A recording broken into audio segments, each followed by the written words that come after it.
Бүгін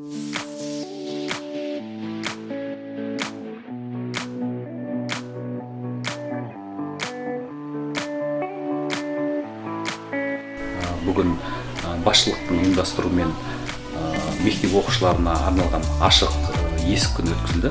Ашық есік күнін өткізудің өзінің мақсаты бар. Біріншіден біздің өскелең жас ұрпағымыздың тәрбиесіне әскери қызметші ретінде, екіншіден құқық қорғау саласында заңның үстемдігін қамтамасыз ететін орган ретінде әскери прокуратура өзінің үлесін қосу үшін осындай іс-шараны өткізіп отырмыз.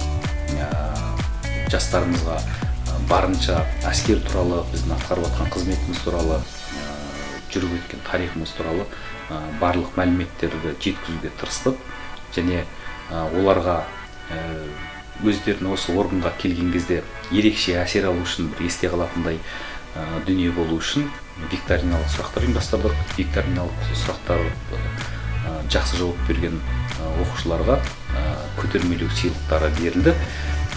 Осындай іс-шаралар алдағы уақытта да жалғасатын болады. Келесі жолы біз мектептің өзінің қабырғасына барып, сол жерде жоғарғы сынып оқушыларымен осындай сабақтарды өткізуді көздеп отырмыз. Одан да бөлек есірткі заттарын осы жасөспірімдерге тасымалдату, заңсыз жұмсау әрекеттері бар. Соның барлығын жолын кесу үшін және біздің жастарымыз қандай да оқыс оқиғаға ұрынып қалмау үшін біз жеткізу біздің міндетімізге кіреді. Сондықтан осындай іс-шараларды алдағы уақытта да әрдайым ұйымдастыратын боламыз. Бүгін оқушыларға керемет көңіл күй сыйладық деп ойлаймын.